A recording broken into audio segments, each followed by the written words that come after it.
Muy buenos días, hermanos. Abran sus Biblias, por favor, en Apocalipsis, capítulo 11, versículo 2. Continuamos en esta mañana nuestra aventura apasionante por las Escrituras, por las líneas del libro de Apocalipsis, con ese eslogan que tenemos ya fijado en nuestra conciencia: Jesucristo, Cordero Vencedor. Nuestra única esperanza, nuestro único gozo, en aflicción, en alegría, en tribulación, en abundancia, en escasez, es Jesucristo, nuestro Cordero, nuestro Redentor, nuestro sumo sacerdote, aquel que dio su vida voluntaria y gozosamente para redimirnos del pecado. Apocalipsis capítulo 11, versículo 2 dice: pero el patio que está fuera del templo, déjalo aparte y no lo midas, porque ha sido entregado a los gentiles y ellos hollarán la ciudad santa 42 meses. El domingo anterior estuvimos analizando el versículo primero del capítulo 11. Y ese primer versículo del capítulo 11 dice la Biblia que Dios le entregó a Juan una caña o una vara o un cordel para medir. Y le dijo: tome medidas. Y le dio 3 escenarios en los cuales él debía tomar medidas. Primero, del templo, luego del altar y tercero, de los que adoran. Y nosotros, haciendo el análisis y el estudio, dijimos que cuando habla del templo se refiere a los que sirven, es decir, a los que están responsables del cuidado, la infraestructura, el servicio del templo de Dios o la iglesia, es decir, los servidores o los diáconos. Cuando se refiere al altar, dijimos que era tomar medidas de la exposición de la palabra, la rectitud, la veracidad, la profundidad y la precisión con la cual se expone la palabra en la iglesia y con la cual se establece la doctrina. Y cuando se refiere a los que adoran, dijimos que era medir o pesar el corazón o la integridad de los miembros de la iglesia. Es decir, en el domingo pasado tomamos medidas para todos. A todos fuimos medidos el domingo pasado. Los servidores, los predicadores y los creyentes en general. Dios toma medidas para ver quién pasa la prueba. Y al pasar la prueba somos hallados verdaderos, y al no pasar la prueba somos reprendidos a ser llevados a vivir en la verdad.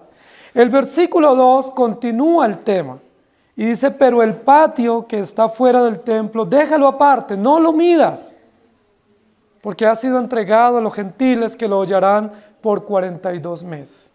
Llama muchísimo la atención este versículo, porque si bien es cierto, hay una medida, hay una regla de medida, y hay una orden imperante que Juan debe cumplir y todos los creyentes, de tomar medidas o de pasar medida o pasar la regla para ver si somos aprobados, hay una instrucción que se da de manera directa de qué no se debe medir o qué no se puede medir. Si ustedes me acompañan visualmente, cuando Dios estableció el tabernáculo en la época de Moisés, el tabernáculo tenía 3 lugares: el patio o el atrio, luego el lugar santo y posterior el lugar santísimo. En el patio o el lugar de entrada era el lugar común. Recuerden que ahí era donde se oficiaban los sacrificios, y en ese lugar común podían estar las mujeres, los niños y los extranjeros, es decir, los gentiles.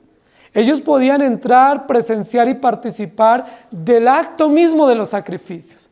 Ellos podían ver cuando los levitas cogían los corderos y los amarraban a los cuernos del altar.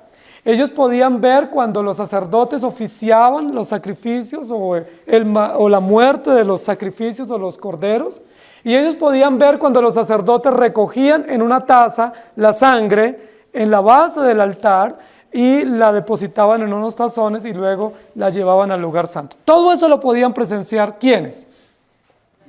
Las mujeres, los niños y los gentiles, es decir, los que no pertenecían al pueblo, pero querían presenciar por alguna razón este acto mismo de los sacrificios. Pero luego, después de ese lugar que era el patio o el atrio, se pasaba a través de unas cortinas al lugar santo. En el lugar santo entraba el sacerdote a oficiar y a ofrecer el incienso y a dar las enseñanzas o a exponer la ley. En ese segundo lugar no podían entrar ni las mujeres, ni los niños, ni los extranjeros. Era un lugar reservado, era un lugar exclusivo, era un recinto de adoración exclusivo. ¿Para quiénes? Para los creyentes hebreos, para los circuncidados hebreos que entendían la ley de Dios y que entendían que pertenecían al pueblo de Dios. Y luego había un tercer lugar, que era el lugar santísimo, donde entraba el sumo sacerdote una sola vez al año. Era un lugar exclusivo donde estaba el arca de la alianza. ¿Me hago entender? 3 lugares, 3 grupos de personas, 3 altares distintos, pero un lugar inicial o un lugar de entrada que era público y que estaba abierto para que todos conocieran. Cuando Dios pasó a su pueblo de Israel de ser nómada a estar en el pueblo de Israel ya fijo en Jerusalén y en todo Israel, Dios pasó de una tienda de campaña como lugar de adoración a un templo. Ese templo fue diseñado por Dios, Dios dio las medidas, fue el arquitecto. Salomón fue el que dirigió la construcción de ese templo, que fue una obra maravillosa.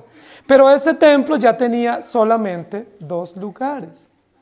El templo de Salomón ya no tenía los 3 lugares, porque el atrio era como el patio de acceso, pero era libre, ya no tenía las cortinas de lino que demarcaban ese lugar, sino que ya el lugar de acceso era la puerta para ingresar al templo, donde entraban los hebreos, y luego el lugar máximo donde se hacía el sumo sacerdote. ¿Qué es lo que yo quiero decir?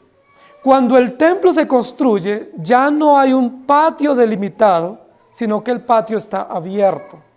Cuando nosotros vamos al capítulo 11, el capítulo 11 de Apocalipsis claramente no está hablando del tabernáculo, sino que está hablando del templo.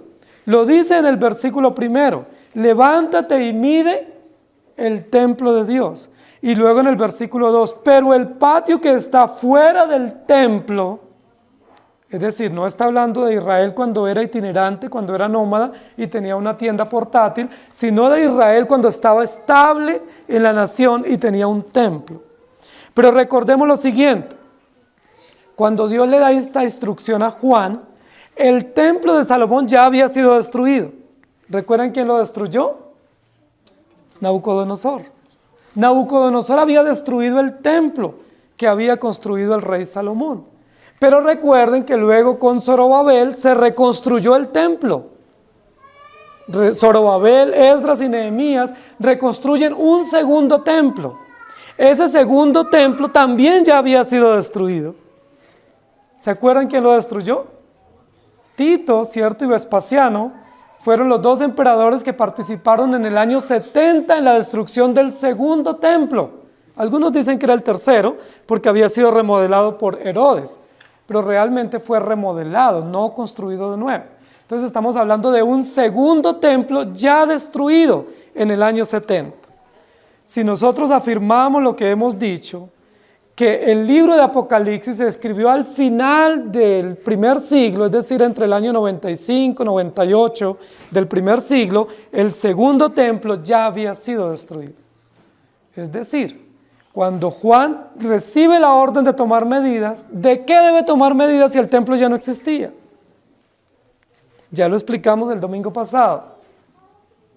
Recuerden que nosotros dijimos que son muchos los creyentes, en su mayoría casi el 90% o más, que creen que aquí está hablando de un templo final que se va a construir antes de la venida del Señor.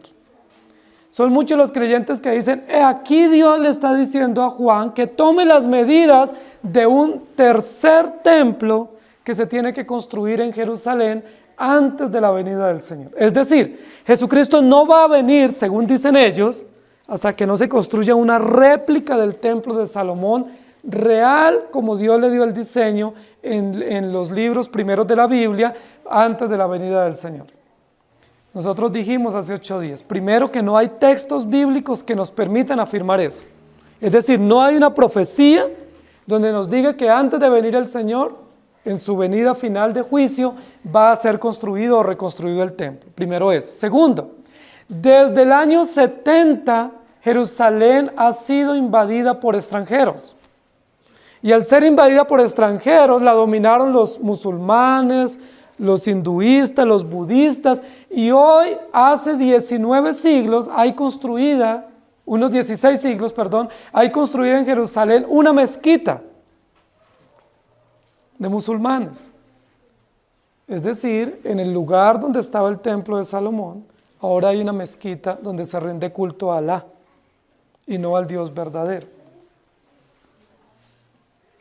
Entonces, queridos hermanos, no podemos afirmar que aquí está hablando de una reconstrucción de templo, porque no hay textos que nos permitan afirmar. Segundo, el templo de Jerusalén ya estaba destruido en el año cuando Juan recibe la instrucción.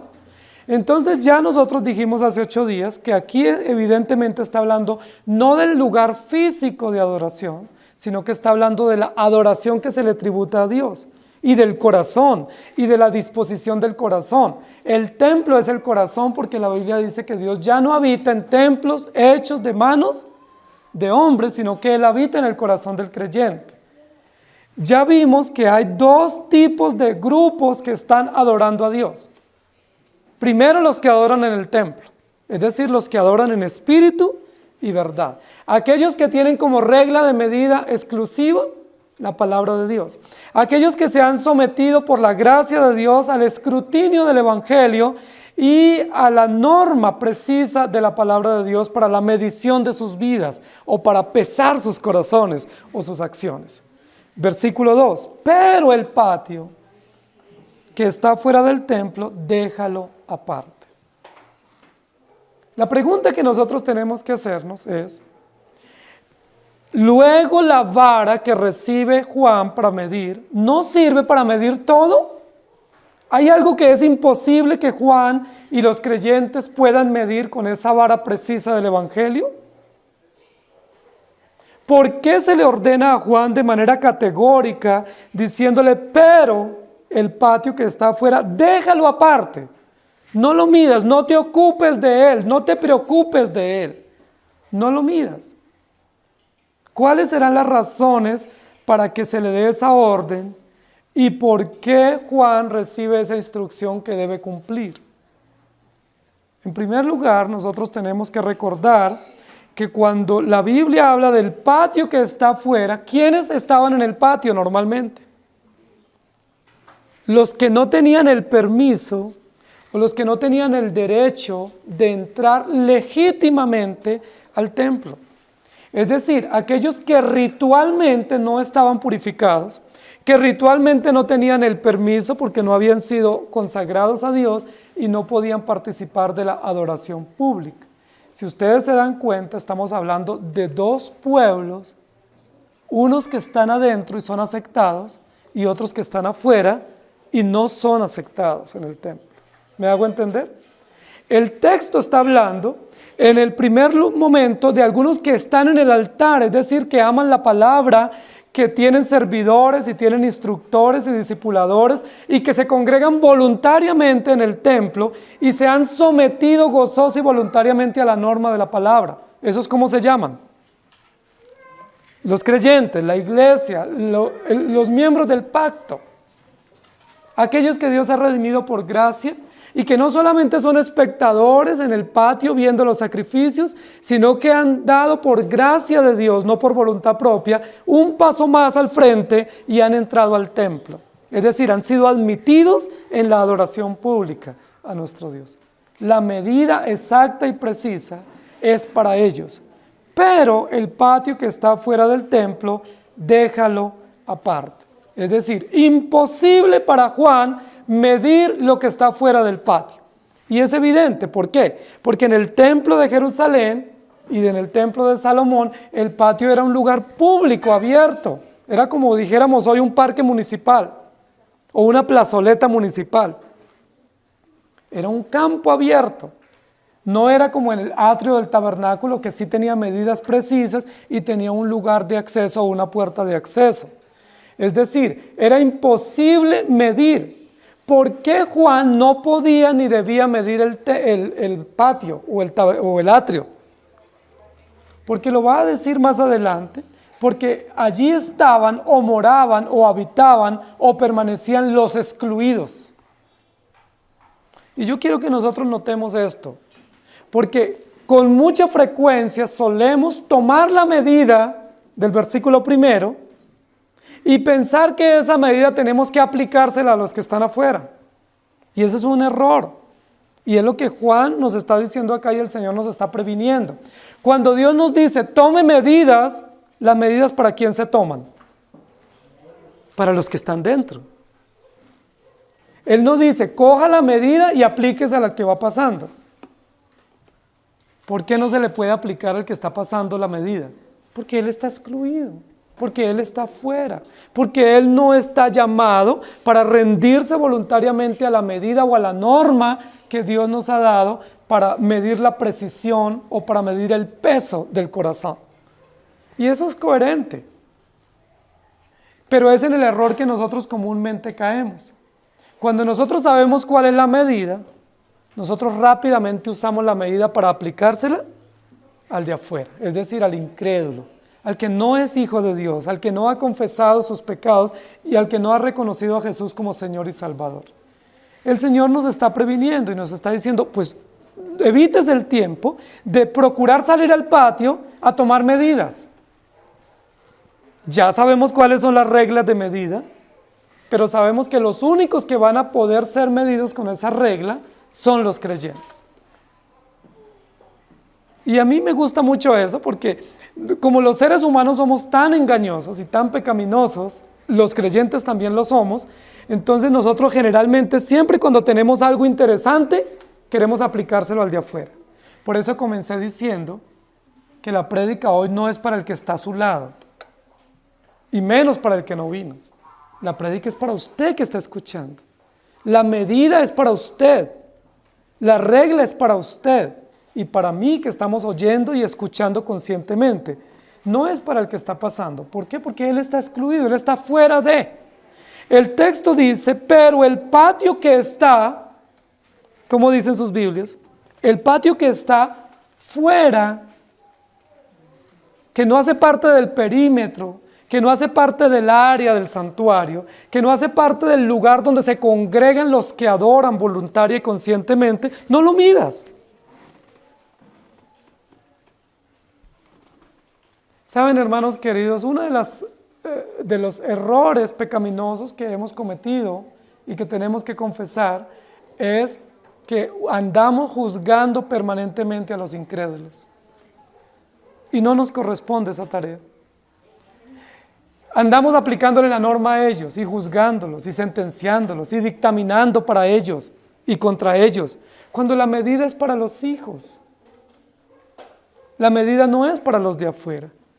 Ellos Dios los va a juzgar, pero no nos corresponde a nosotros como iglesia ni juzgarlos, ni denunciarlos, ni censurarlos por sus acciones, porque ellos, como dice la Escritura, están fuera.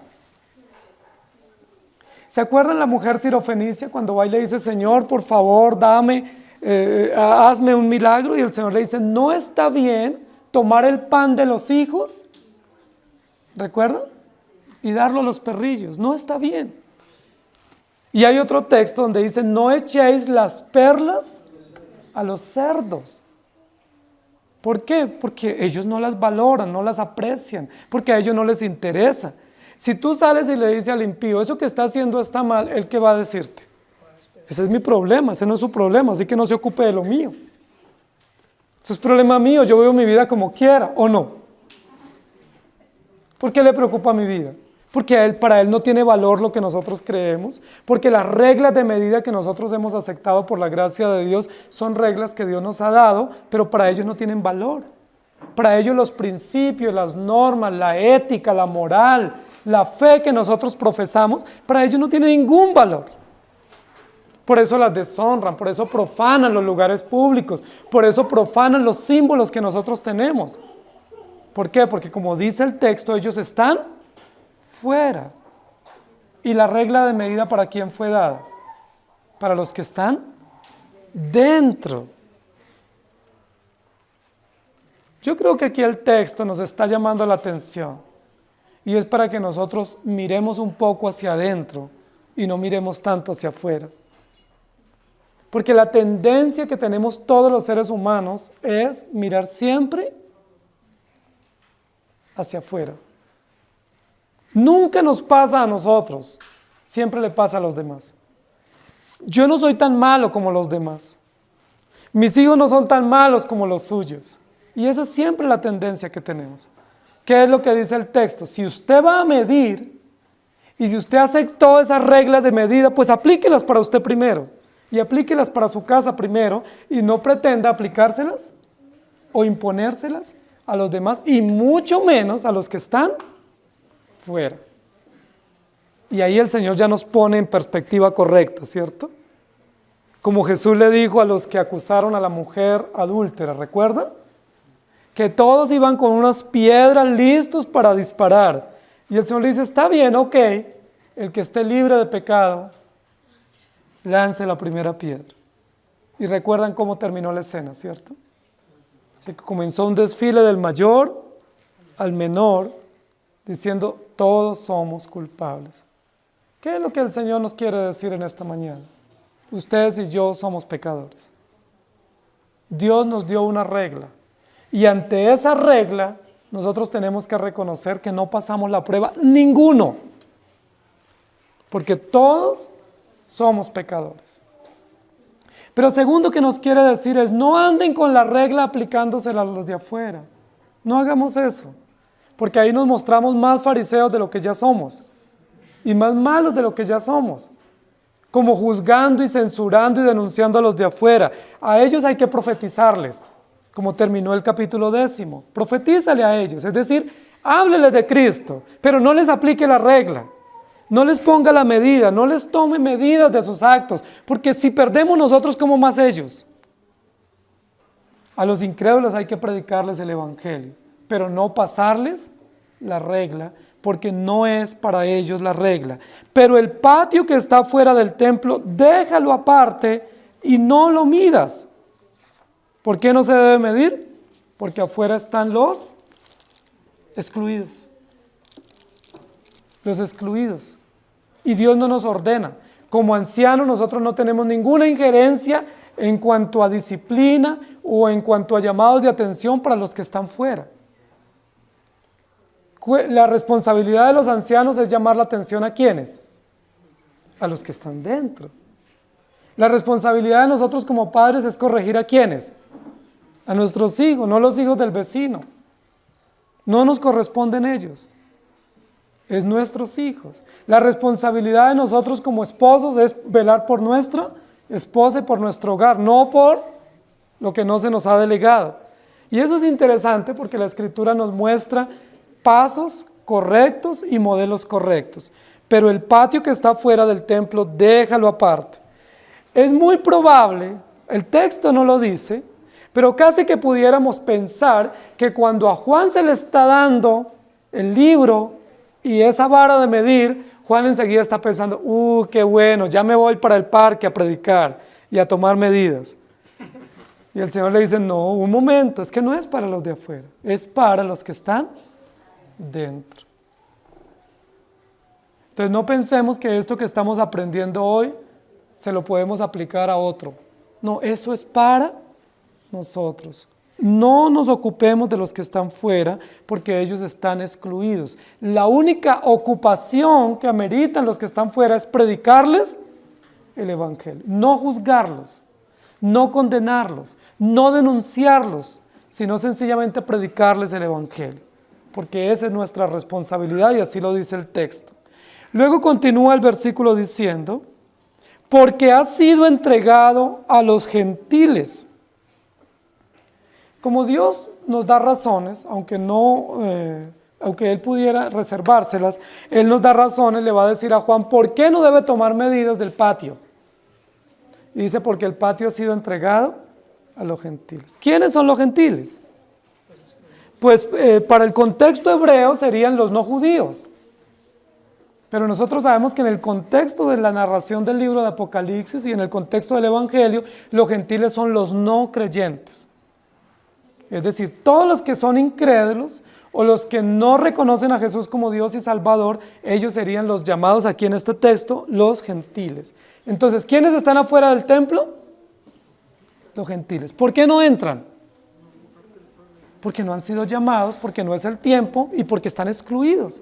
Por lo menos temporalmente están excluidos. Algunos serán traídos después y algunos permanentemente estarán afuera, estarán excluidos. Entonces no los midas a ellos, porque están excluidos. Pero segundo, ¿por qué no se debe medir a los que están afuera? Porque es imposible medir a los que están afuera. Hermanos queridos, porque los que están afuera son cambiantes. Mutan todo el tiempo en su forma de vida, en sus ideologías, en sus perversiones, en sus acciones. No tienen un código de ética fijo, no tienen una ley moral fija, no tienen principios constantes, no tienen normas consecuentes. Cada uno vive a su manera.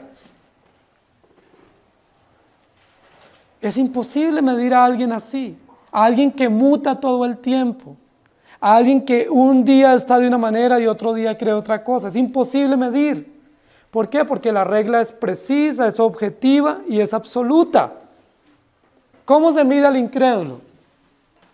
Si hoy piensa una cosa y mañana piensa otra. Hoy defiende una cosa y mañana condena lo que defendía hoy. Hoy tiene un código y mañana tiene otro. Porque él se mueve por aquello que vimos en el capítulo anterior, por esa humareda que sale, ¿se acuerdan? Del pozo del abismo. Esa humareda del pozo del abismo, que son ideologías cambiantes, que son ideas cambiantes, que son perversiones contaminantes, es como se guía el incrédulo. Él está fuera en el foco de la contaminación del pecado. Su corazón es maldad. Entonces, ¿cuáles son las normas que él defiende? Él se mimetiza cada día, él muta, él cambia, él se adapta, se acomoda al son que le toquen. Esa es la vida del incrédulo. Por eso la vida del incrédulo es tan terrible. El Salmo 1 dice, porque los incrédulos son como tamo que arrebata el viento. Y lo va a decir luego la Escritura, dice, no tienen tranquilidad, están en un vaivén como la ola y como la onda del mar. Nunca están en reposo, nunca están tranquilos, ni siquiera dormidos reposan, dice la Biblia. Porque se les va el sueño pensando qué mal hacer y cómo encubrir su maldad. La vida del incrédulo es una vida terrible. Ellos no tienen paz, no tienen tranquilidad, no tienen quietud, no tienen estabilidad, no tienen códigos seguros, no tienen normas seguras, no tienen esperanza, no tienen confianza, no tienen nada. Dice la Biblia, pero el justo es como árbol plantado junto a corrientes de agua, firme, estable, arraigado. ¿Qué es lo que está diciendo la Escritura? Al decirnos, no midas el patio que está afuera. Primero, están excluidos. No es perímetro del lugar santísimo, el lugar de adoración. Y segundo, porque es imposible medir a aquellos que no tienen normas fijas y que creen todo lo que se les aparezca. Su pensamiento, sus actitudes, sus conceptos son cambiantes. Pero los creyentes tenemos normas fijas. Tenemos que hacer la contraparte. Los creyentes tenemos principios absolutos. Los creyentes nos sometemos a principios que son eternos y saludables. Por eso solo se puede medir con esta regla a los creyentes. Porque cuando a un creyente se le recuerda, no matarás, ¿el qué dice? Eso es palabra de Dios. Eso es verdad absoluta. Eso es código moral fijo, estable, invariable. Pero cuando al incrédulo se le dice, no matarás, ¿el qué dice? Depende. Depende de la circunstancia, depende del momento, depende de la ley, depende del país, depende la realidad o los agravantes de la situación. Y ahí él se justificó. Pero a nosotros nos dicen, al Señor tu Dios adorarás, ¿y qué decimos? Esa es la ley de Dios. Yo obré mal. Por eso cuando David y Saúl se presentan ante Dios, solo David, tocado por el Espíritu Santo, puede orar diciendo, he pecado contra Jehová y he hecho terriblemente mal. Porque cuando son pesadas las acciones de los gentiles o de los incrédulos y de los creyentes, solo los creyentes se doblegan ante la ley de Dios. Y eso es maravilloso, eso es un indicador de que Dios está obrando en nuestros corazones. Si cuando usted es exhortado con la palabra, usted agacha la cabeza y dice, sí, yo he obrado mal, que el Señor tenga misericordia de mí, esa es una prueba de que usted ha nacido de nuevo.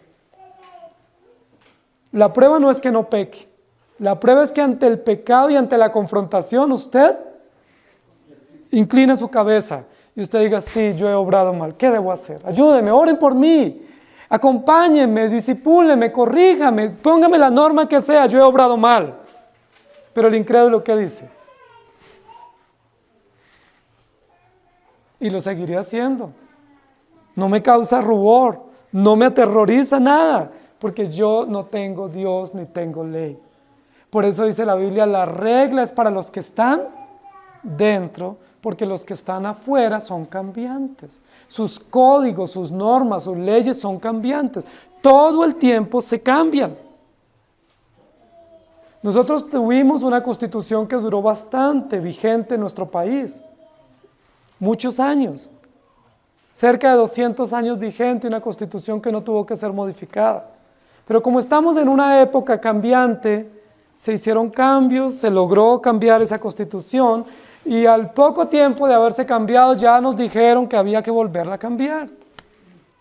Y hay ingentes esfuerzos de algunos grupos políticos buscando cambiar, modificar, alterar esa constitución que apenas tiene pocos años. ¿Y cuáles son los argumentos de ellos? Porque hay cosas que no se consideraron, porque hay cosas que ya han cambiado en estos últimos años, porque hay nuevos delitos, porque hay nuevas acciones. ¿Qué es lo que ellos nos están diciendo? Que el incrédulo acomoda la ley a su conveniencia. Que el impío tuerce la ley, como dice la Escritura, para su propio provecho, por supuesto para su propia perdición. La pregunta es, ¿los creyentes podemos cambiar las normas de Dios? ¿Podemos alterar los códigos que Dios nos estableció? ¿Podemos cambiar la medida? ¿Podemos decir, esa medida está muy dura, reduzcámosla? Bueno, si lo hacemos, ¿qué dice el mismo libro de Apocalipsis? Vienen plagas y vienen daños y vienen consecuencias si pretendemos alterar la norma. Pero los incrédulos no tienen ley. Ahora, ¿qué es lo que nos recuerda esto la Escritura? Nos recuerda varias cosas. Primero, que nosotros tenemos códigos precisos y exactos que vienen de Dios, que son fieles, seguros y verdaderos. Y eso es maravilloso. Es decir, a nosotros nos rigen códigos absolutos, buenos y justos de parte de nuestro Dios. ¿Qué más nos dice? Que es imposible que nos relacionemos con los incrédulos porque es como la luz con las tinieblas. ¿Cómo relacionarnos con los incrédulos si hablamos lenguajes distintos? Por eso dice la Biblia, no os unáis en yugo desigual con los incrédulos, porque ¿qué comunión? ¿Sí? ¿Qué resultado hay de mezclar luz con tinieblas? No hay resultado, no sale nada bien. Hermanos, yo no entiendo por qué nosotros en nuestra obstinación pretendemos siempre justificar las relaciones con los incrédulos. ¿Y cómo la justificamos? No, pero él es buena persona.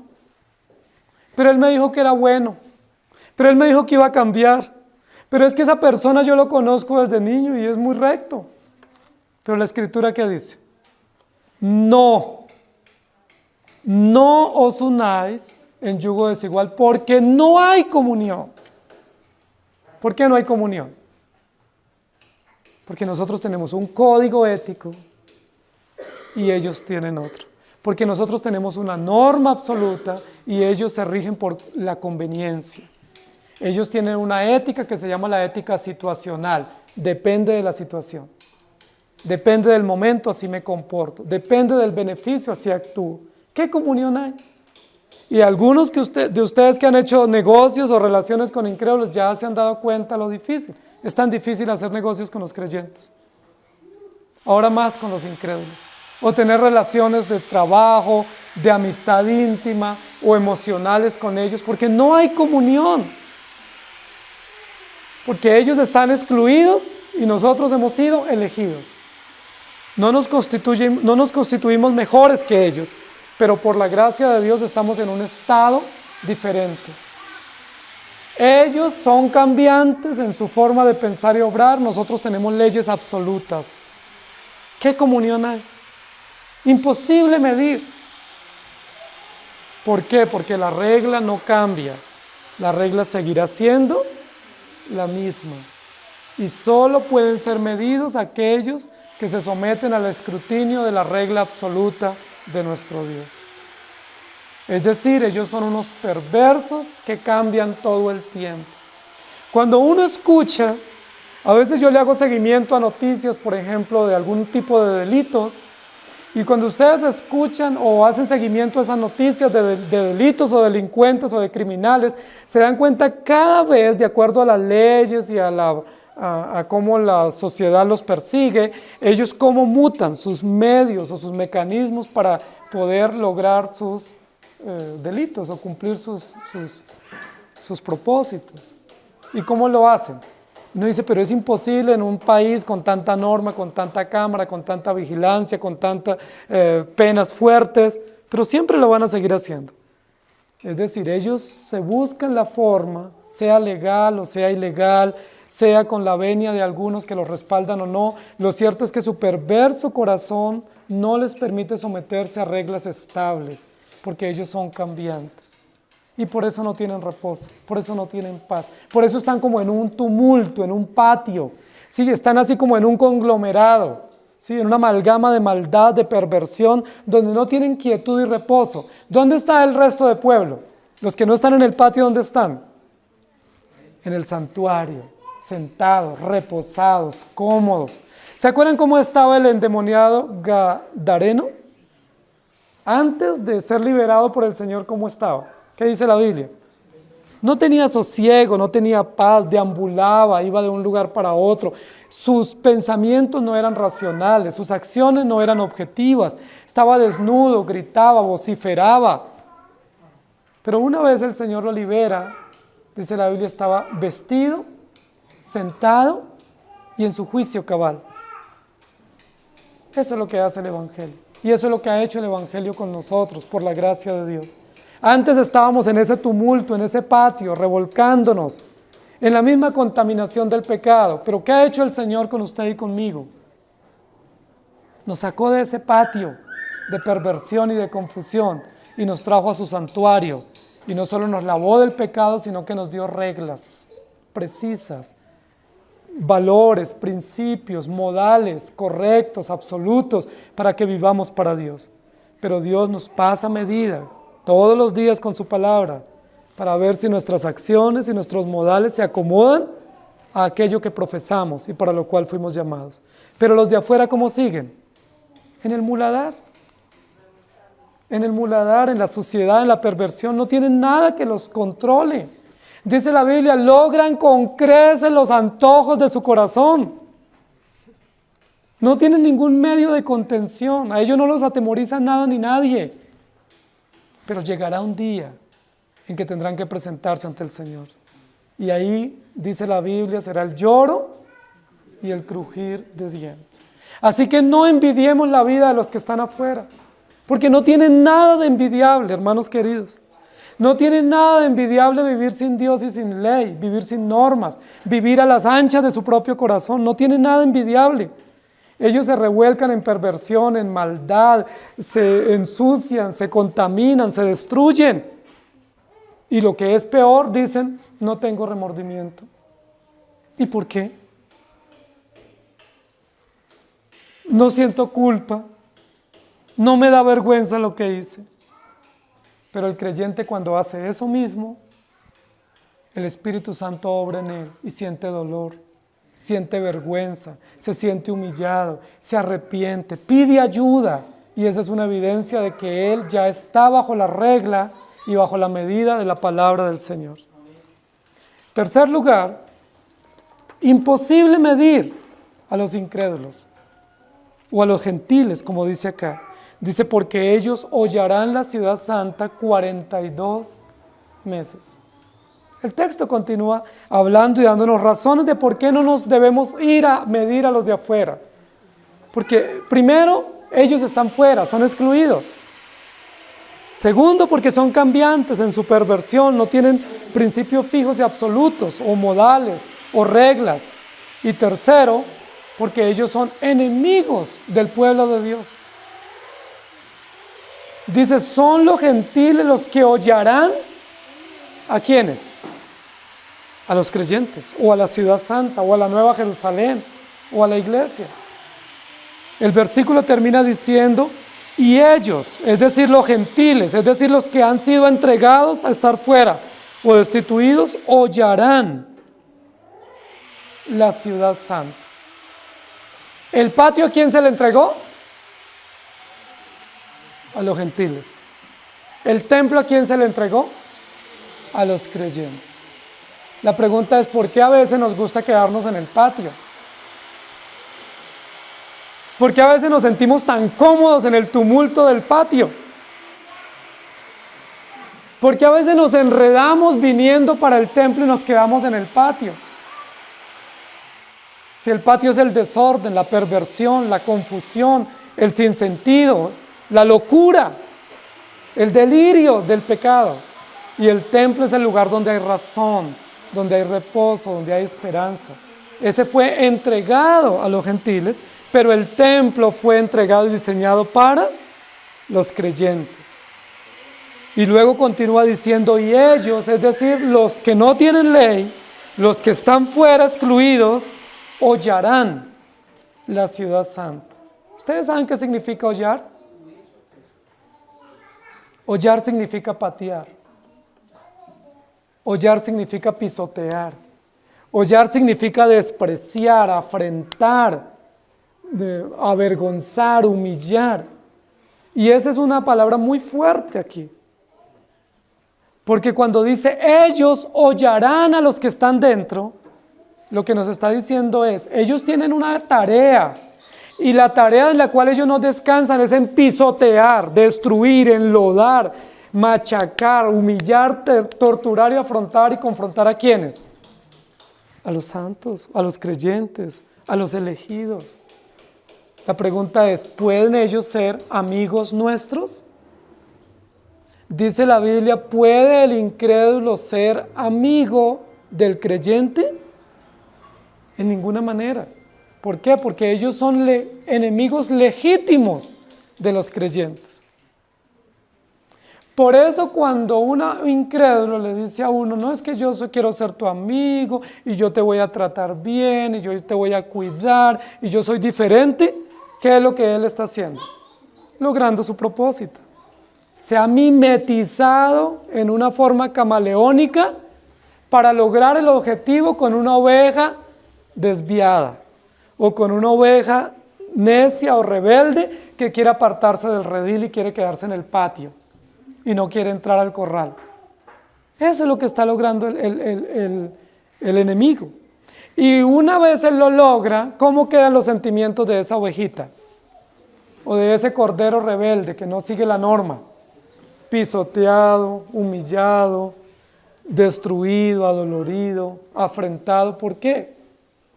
Porque es que el patio fue entregado a los gentiles. Y la tarea en la cual ellos no descansan es pisotear, hollar, patear.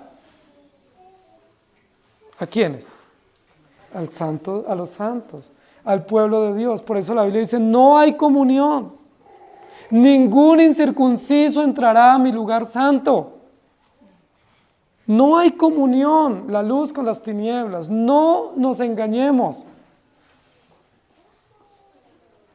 Todo negocio, toda relación, todo proyecto que nosotros intentemos defender a los gentiles, a los incrédulos, termina mal. ¿Por qué? Porque el texto lo dice. Ellos están diseñados para hollar. Usemos una palabra castiza. Ellos están usados para patear. Ellos patean todo lo que se les ponga. ¿Por qué? Porque ya lo vimos en los capítulos anteriores. Ellos son una cantera de maldad. Y ellos actúan salvajemente para destruir, para aterrorizar. Y son sin piedad en su función y en su tarea de hollar y de destruir la iglesia del Señor. Ellos hollarán permanentemente, constantemente. La pregunta es, ¿desde cuándo los gentiles oyen la ciudad santa? ¿O patean o pisotean? Bueno, algunos van a decir desde el año 67 después de Cristo. Porque en el año 67 después de Cristo entró Vespasiano, el emperador, con 70,000 soldados romanos y sitió la ciudad de Jerusalén. Y le puso un cerco durante 3 años y medio, es decir, durante 42 meses. Y durante ese tiempo cercó a los hebreos que estaban en el templo o que estaban viviendo en Jerusalén y los humilló y los avergonzó hasta que ellos tuvieron que rendirse y quemaron el templo y quemaron la ciudad. ¿Quiénes lo hicieron? Los romanos. Con pensamiento griego, con armamento romano, se unieron contra la ciudad de Dios o contra el templo de Dios o la ciudad santa simbolizada en Jerusalén, y esa que era la ciudad de paz y la ciudad del reposo fue hollada, es decir, fue sitiada, fue humillada y afrentada durante 3 años y medio. ¿Ustedes saben lo que significa 3 años y medio uno encerrado en un sitio, en una ciudad donde no pueda salir? Comprar, vender, tomar su vida libre, tranquila. 3 años y medio, 42 meses. Lo que el texto está refiriendo acá es exactamente ese momento. Juan conoció ese momento. Juan presenció ese momento cuando la ciudad santa fue sitiada durante 3 años y medio por los gentiles romanos. Y no fueron pacíficamente, no fueron amablemente, porque el impío no sabe actuar amablemente. Él es como un alacrán, recuerda que ya lo vimos, como un escorpión, que se muestra amigable, pero descuídese y verá que ahí va el veneno. Así actúan, así actuamos nosotros. Si hoy no actuamos así es solo por la infinita misericordia de nuestro Dios, no porque seamos mejores. Pero hermanos queridos, aunque Juan está en esta instrucción recibiendo un momento histórico que estaba todavía en la retina de los hebreos y en la retina de Juan, habían pasado algunos años de ese momento donde la ciudad santa fue sitiada durante 42 meses, pues no solamente el texto se refiere a ese momento histórico, ese es el momento histórico de referencia, de recuerdo inmediato, como donde valida y autentica el hecho. Pero hermanos queridos, los impíos o los gentiles o los incrédulos oyen a los santos desde el comienzo de la historia de la redención. O si no, ¿qué hizo la serpiente con Adán y Eva cuando estaban en el reposo del paraíso? Vinieron a pisotear la norma, vinieron a patear la instrucción, vinieron a desconocer los principios y las sentencias de Dios y pisotearon cobardemente los principios y la ley de Dios, afrentándola, diciéndole: con que Dios os ha dicho. ¿Sabe Dios? ¡Qué atrevimiento, qué osadía, qué arrogancia! Con argumentos racionales, con ideologías, con intelectualidad. Con que Dios, poniendo por el piso la norma de Dios, poniendo por el piso los principios y las instrucciones sagradas y poniendo en alto las ideologías cambiantes, perversas. Igual en nuestra sociedad hoy. O vamos al capítulo 4. No se levanta Caín y se ensaña contra su hermano porque sus obras eran más impías que las de su hermano. Dice, y se levantó y se ensañó contra su propio hermano. Y sin causa justa justificó el asesinato de su hermano a mano fría, sangre fría. ¿Por qué? ¿Cuál fue la razón? ¿Qué le hizo Abel? Si Abel era un justo, dice la Biblia, ¿por qué lo mató? Porque las obras de Caín eran obras malas. Y de los malos solo podemos esperar muerte, traición. Hermanos, desde Génesis 3, el patio ha sido entregado a los gentiles. Pero también se les ha entregado una tarea, que es una tarea de la cual debemos ser conscientes, y es la tarea de hollar o pisotear la ciudad santa. Por eso siempre los incrédulos profanan las Escrituras, las desprecian, las ignoran, las ponen en nada. Y ellos hollarán, no dice que posiblemente, no dice que quizás, no dice que lo están pensando. Ellos lo van a hacer. Dele solamente 1 centímetro a un incrédulo. ¿Y qué va a hacer? Ábrale solamente una pequeña ventanita. ¿Sí? Dele solo unos horitas para ver el que logra en su vida. Entréguele sus emociones a un incrédulo a ver qué hace. Las hace trizas en segundos. Ábrale la puerta de su casa y que le voy a confiar en mi vecino hoy por 24 horas a ver qué resulta. Y después tendrá que recoger pedazos. ¿Por qué? Porque la Biblia dice que ellos lo único que saben hacer es hollar, pisotear, destruir. ¿A quién? A los santos. Pero los santos, ¿qué tienen? Las normas de Dios. Es decir, el problema de ellos no es con nosotros. El problema de ellos es con Dios. Ellos no soportan la norma, no soportan la verdad, no soportan el carácter justo y santo de Dios, y entonces arremeten contra aquellos que profesan piedad. Y lo hacen de 1000 maneras, con apariencia de piedad, lo hacen con apariencia de cristiandad, se camuflan en las iglesias como trigo verdadero cuando son cizaña, se camuflan en la familia, se camuflan como nuestros amigos, pero ¿qué dice la Biblia? Son perversos, son ponzoñosos, hay que cuidarnos de ellos. Ahora, ¿cómo nos cuidamos si no conocemos el corazón nuestro ni el de ellos? La palabra nos advierte. Aquí está la norma. Aquí Dios devela el corazón del incrédulo y devela lo que hay en su conciencia y cómo lo va a lograr si nosotros nos descuidamos. Recuerdo un texto que el Señor le dice a los discípulos: Satanás os ha pedido para zarandearos como a trigo. Y ese es el pedido constante de Él. Él está pidiendo cada familia, cada creyente, ¿para hacer qué? Para pisotearlo, para patearlo, para avergonzarlo. No te da cuidado de tu siervo Job, pero él no te sirve en balde. ¿Quién dijo que alguien te sirve así por tan poco? Si tú le tocas sus bienes, de seguro que protesta contra ti. ¿Qué hizo Satanás? ¿Qué pretendió lograr? Pisotear. ¿A quién? ¿A Job? ¿El problema era con Job?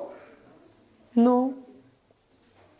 Los vecinos no tienen problemas con nosotros. Ellos tienen un problema con Dios. Ellos son enemigos de Dios. Y como tienen un problema con Dios, arremeten con aquellos que profesan la verdad del Evangelio. Los sitian, los amargan, los incomodan, los afrentan, los avergüenzan, profanan sus símbolos sagrados, profanan la ciudad santa, y si nosotros les permitimos, nos destruyen. Pero hay una promesa: las puertas del Hades no prevalecerán. Si fuere posible, engañarían aún a los escogidos, pero es imposible que aquellos que han sido elegidos y reservados y apartados para la salvación caigan y no se levanten. Y si caen y son justos, Dios los levanta. Esa es una esperanza maravillosa. Hermanos queridos, si usted lo está atacando, los gentiles, si del patio de los gentiles lo están bombardeando, no caiga en la trampa. Tenemos la norma. Y si llega a caer en la trampa, hay esperanza. Y esa esperanza se llama Jesucristo. Si hay una oveja perdida, como dice el Evangelio, que neciamente se desvía del camino y se sale del corral, del aprisco, y camina buscando lo que no se le ha perdido, y queda por allá presa del lobo, del zorro o de un depredador, ¿qué hace nuestro buen Señor? Eso no es esperanza, iglesia. El Señor toma medidas siempre a favor de las ovejas. A Él no le interesan las cabras, a Él no le interesan los chivos, a Él le interesan los corderos, porque Él dio su vida por ellos. 7 veces cae el justo y el Señor lo levanta. Por eso, querida iglesia, nuestro llamado es a tener en alto la norma, a medirnos todos los días a la luz de la norma, no a tomarle medidas al vecino, sino a medirnos a la luz de la norma. Y cuando vemos que nos falta tanto para la medida, ¿qué debemos hacer? Señor, ayúdanos. Me faltan no 5 centavos para el peso, me falta es todo el peso. Ayúdame. Y ver cómo Dios cumple su propósito en nosotros. Pero el patio está para los excluidos. El patio está para los que no tienen norma y para aquellos que son nuestros enemigos por causa del Evangelio. Bienaventurados sois cuando por mi causa os vituperen y os persigan. Pero hermanos, los que no tienen al Señor Jesús son enemigos de la iglesia. No aman la iglesia. No lo aman a usted. Nunca lo van a poder amar. No existe amor verdadero en un incrédulo. Eso lo dice la Biblia. Porque el amor verdadero viene de Dios. No existe amistad leal en un incrédulo. Porque la amistad leal viene únicamente de Dios. No hay principios verdaderos de un impío, porque todo lo que ellos tienen es cambiante y la norma no les alcanza para ellos. La norma es para nosotros.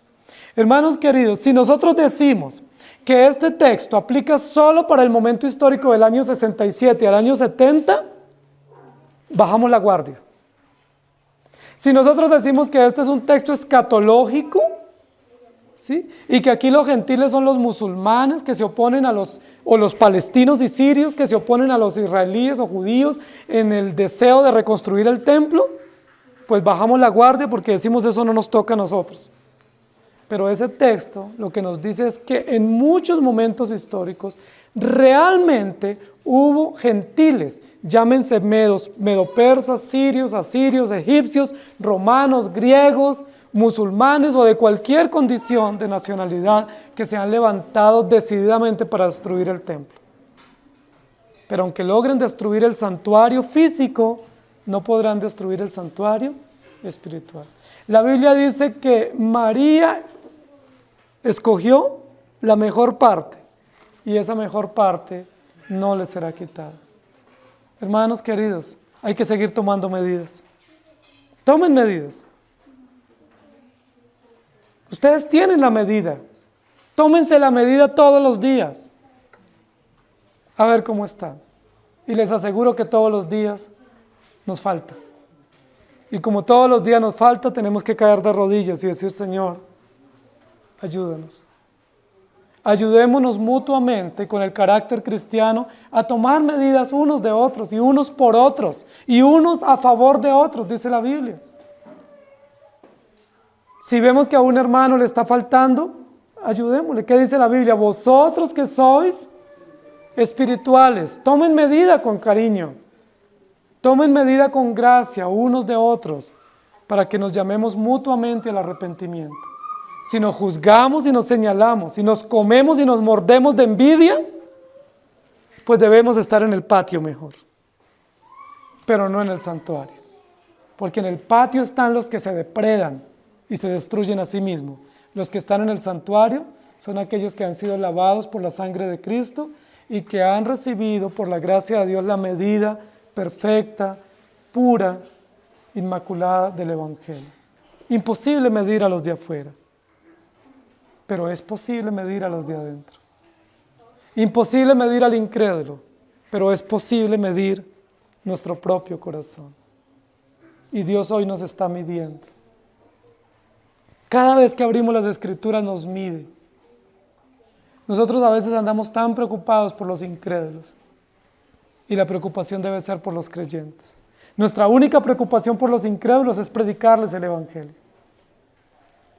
No nos escandalicemos por los pecados de los incrédulos, ellos no tienen la ley que nosotros tenemos. No nos sonrojemos por lo que ellos hacen, ellos están afuera. ¿Saben por quiénes debemos preocuparnos y tomar medidas? Por los que estamos dentro. Porque como dice aquí la Escritura, son una ciudad santa, es decir, separada. Y al ser separada debemos tener la regla santa y perfecta de Dios. Nosotros aquí no tomamos medida para ser mejores, ni para ser más fariseos. Nosotros tomamos medidas para ser cada vez más santos, porque Dios es santo. Y la medida lo honra a Él, no nos honra a nosotros. Por eso cuando la medida se aplica, a todos nos falta. Es decir, no hay honra para nosotros. Pero cuando la medida se aplica, Dios es exaltado, porque su medida es tan precisa, su umbral es tan alto, es tan inalcanzable, tan inmodificable, que nosotros lo único que podemos decir es miserable de mí. Que el Señor nos ayude.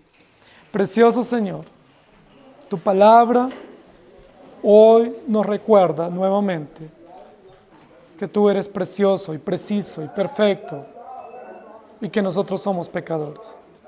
Y nosotros hoy te agradecemos porque estando en el patio del muladar, en el sinsentido de la confusión, de la perversión del mundo, un día por infinita e inmerecida gracia, nos trasladaste de las tinieblas a la luz y nos trajiste a tu santuario. Y hoy nos has hecho piedras vivas de este templo que es la iglesia. Y nos has hecho instrumentos de tu adoración. Y hoy en día no estamos en el patio cambiante y perverso de los gentiles, sino en el santuario de tus hijos, y tú eres nuestro Padre. ¡Qué hermosa bendición! Pero hoy te pedimos perdón. Primero, porque muchos de nosotros, estando en el santuario, estamos queriendo mirar al patio y correr al patio de donde tú nos sacaste, y donde no hay nada bueno que esperar. Muchos de nosotros quisiéramos estar en el tumulto de la confusión pecaminosa, en el sinsentido y el sinsabor de la miseria del mundo, y no deleitarnos en el banquete de tu casa y en la gracia de tu salvación. Y te pedimos perdón, porque eso se llama necedad, se llama rebeldía, y tendrás que tú aplicar medidas para traernos al redil, y para hacernos amar el pasto, y la comida que viene de ti, que es nutritiva. Y también te pedimos perdón, porque estando en el santuario, cuando miramos al patio, miramos para juzgar, y miramos para medirlos, cuando ellos lo único que necesitan es el Evangelio. Perdónanos, porque usamos la medida para aplicársela a terceros y no para aplicárnosla a nosotros. Porque usamos la medida para juzgar a los que están fuera y no para juzgar nuestros actos a la luz de tu palabra.